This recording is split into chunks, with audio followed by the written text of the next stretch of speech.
Salut Booktube.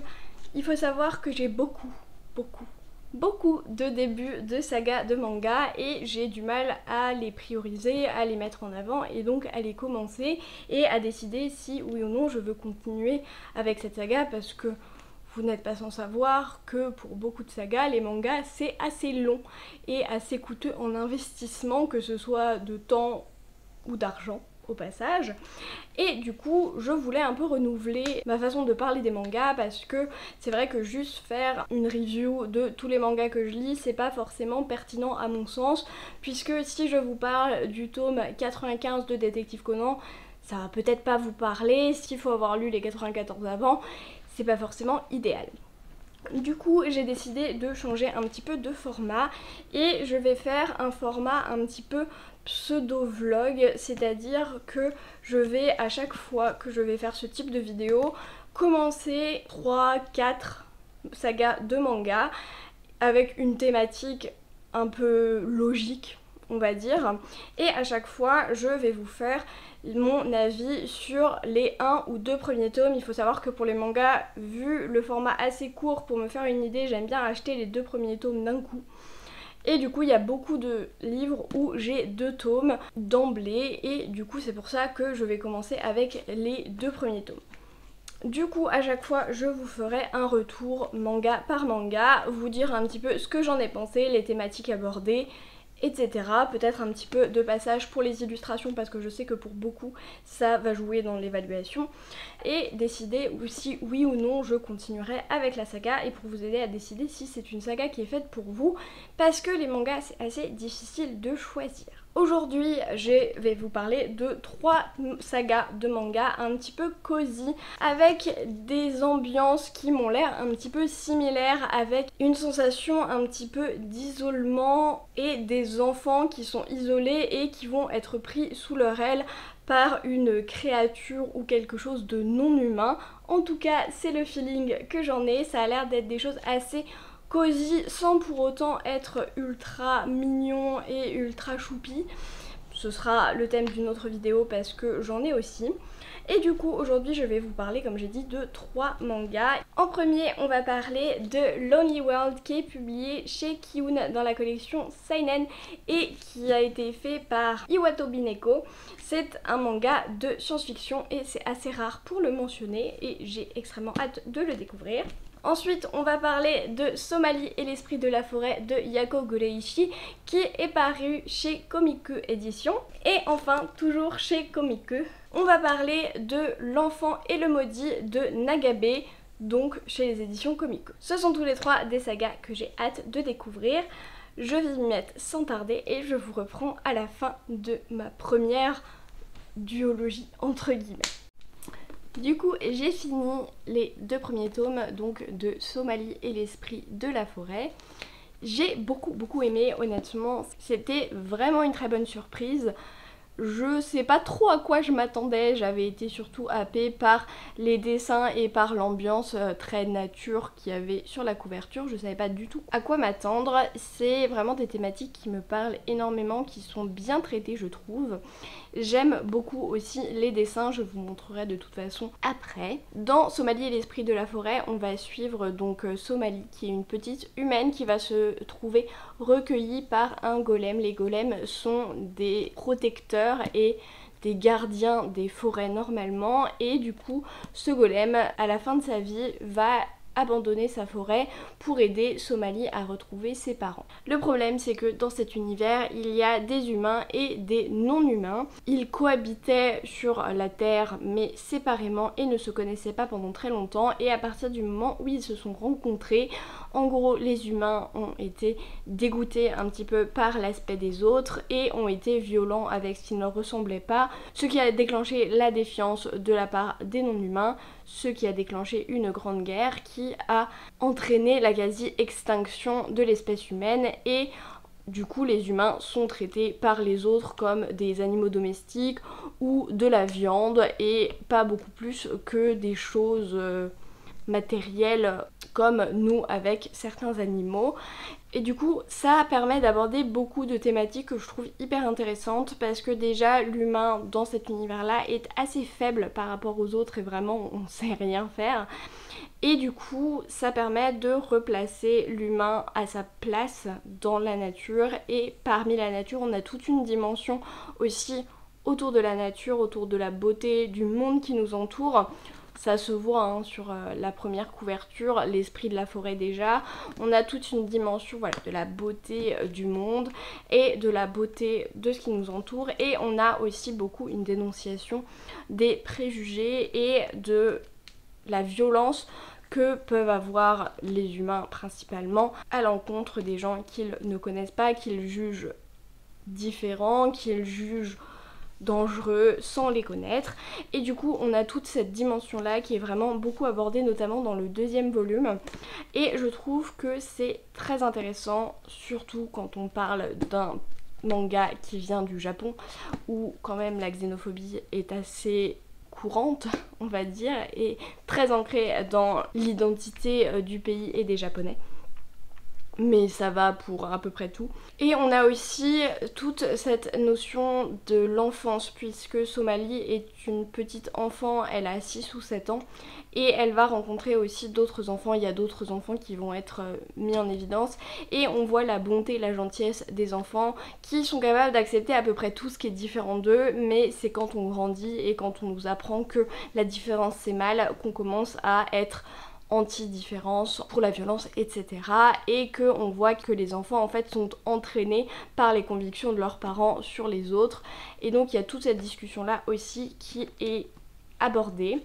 À mon sens aussi, il y a toute une discussion de la relation des humains par rapport aux animaux, puisque il y a beaucoup de créatures non humaines qui sont des proches des animaux. Et du coup vraiment c'est hyper intéressant. Le tome 1 se concentrait plus sur la place de l'humain dans la nature et sur la vision de l'humain dans la nature, alors que le tome 2, comme je l'ai dit, se concentrait plus sur la vision de la différence par les humains et la violence qu'on peut avoir face à la différence. Et du coup je pense qu'il va y avoir des thématiques un petit peu différentes abordées dans les différents tomes, et ça j'ai hyper hâte de voir ce que ça peut donner. Mention spéciale pour les dessins également, parce que je trouvais qu'ils étaient magnifiques. On a notamment des créatures qui sont très différentes, qui sont très bien réalisées. J'ai trouvé que aussi les villes, les différentes villes qui vont traverser sont incroyables, et elles sont hyper riches, hyper bien dessinées, hyper riches en détails. Le reste du dessin est pas si riche en détails, mais vraiment les planches de ville, je m'arrêtais longtemps dessus pour voir à quoi ça ressemblait, parce que vraiment elles étaient très très bien faites et très très jolies. On a tout un côté aussi très réconfortant avec la nourriture, avec la nature, etc. que j'ai trouvé aussi très bien retranscrit. Bref, j'ai beaucoup aimé les dessins. Si c'est un genre de dessin qui vous parle, franchement c'est vraiment top. Bon, du coup pour conclure, je suis vraiment agréablement surprise par ce manga, parce que j'ai trouvé que c'était très bien fait, que les thématiques sont vraiment des choses qui me parlent beaucoup, qui sont très bien traitées. C'est assez subtil, c'est pas non plus martelé à la figure, c'est-à-dire qu'on est là aussi pour tirer nos propres conclusions de la part d'expériences vécues ou racontées par certaines personnes. Donc en fait, c'est des expériences de certaines personnes qui vont nous faire porter nos propres conclusions. Et du coup ça c'était assez appréciable. J'ai hâte de voir ce que ça donne dans les prochains tomes. Je pense vraiment que je vais continuer. Je ne sais pas combien il y en a de prévus, je sais même pas trop si c'est terminé ou pas, je vous le mettrai quelque part. Mais voilà, je vais vraiment continuer, j'ai beaucoup aimé. Si ce sont des thématiques qui vous parlent, n'hésitez pas, parce que c'est vraiment topissime. On est quelques jours plus tard et ça y est, j'ai lu les 2 premiers tomes de L'Enfant et le Maudit. On est sur un style un petit peu différent, même très différent plutôt. On est toujours sur ce délire d'un enfant et d'une créature autre, comme c'est le thème pour ces 3 mangas. Mais là on a quelque chose de beaucoup plus sombre qu'auparavant, que ce soit dans le ton général, dans les thématiques, ou en tout cas dans l'histoire qui se profile, et surtout dans les dessins que je trouve très sombre. Il y a beaucoup d'emphase sur le noir, c'est un style très particulier qui est très reconnaissable et très intéressant. On est très loin de tous les dessins assez ronds, assez doux que je peux lire d'habitude, donc ça change pas mal.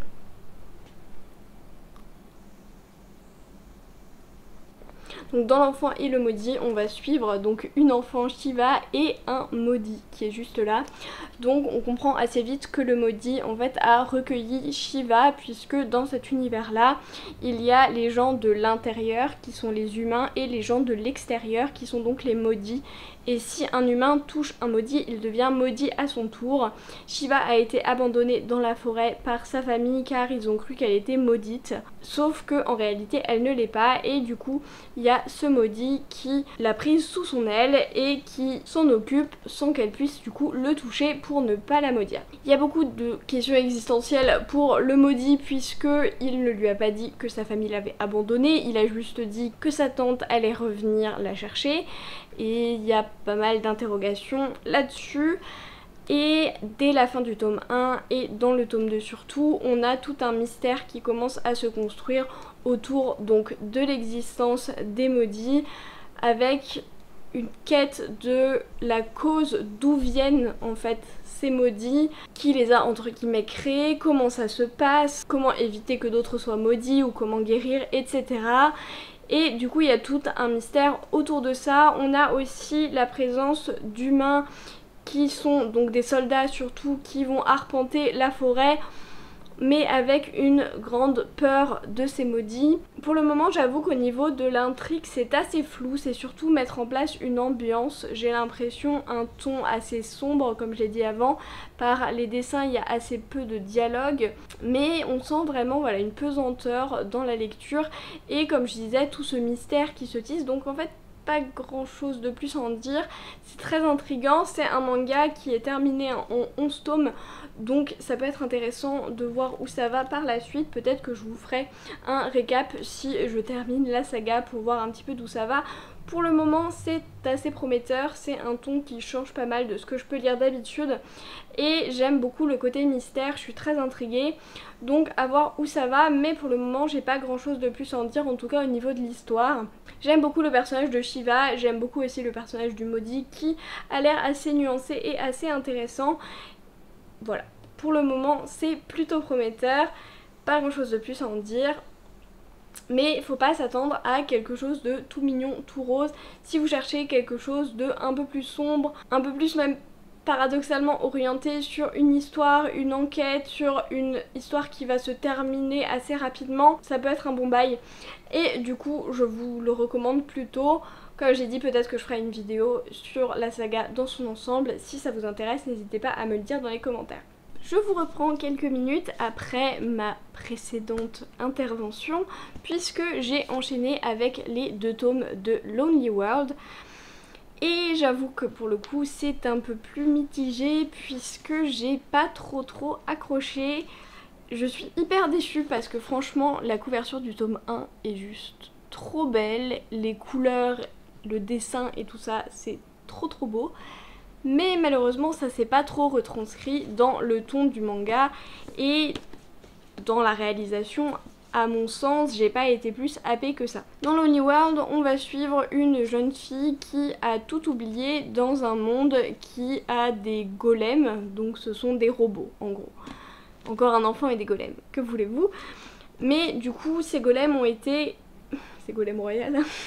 Mais du coup, les golems ont été créés pour servir l'homme, et donc ils sont vraiment là pour ça, pour faire tous les désirs de l'homme, sauf que il y a 400 ans a priori, l'humanité s'est éteinte et en gros un golem apprend à la jeune fille qui a tout oublié qu'elle est la première humaine en 400 ans. On n'en sait pas beaucoup plus, elle est recherchée et poursuivie par un type de golem qui sont appelés les cônes.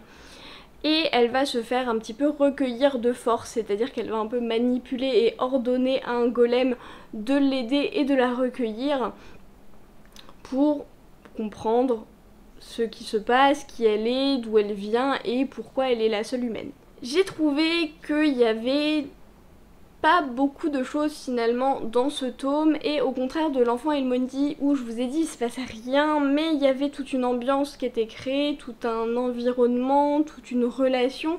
Là j'ai trouvé que c'était assez vide, assez stérile en émotion en tout cas, et on a un ton très léger mais pas non plus trop humoristique, donc en fait c'est un peu passé à côté pour moi. Je pense que c'est quelque chose qui m'a l'air en tout cas pas prise de tête. Sur un sujet comme ça dans de la science-fiction, je m'attendais à un truc un peu plus poussé.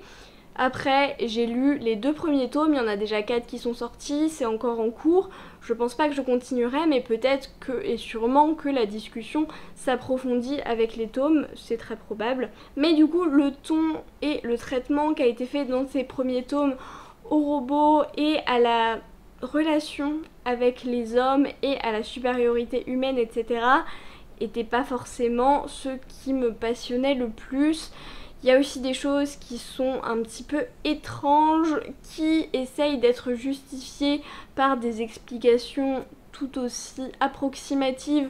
Par exemple, il y a encore de la nourriture, ou l'électricité fonctionne encore, ou les canalisations, il n'y a pas de problème, etc.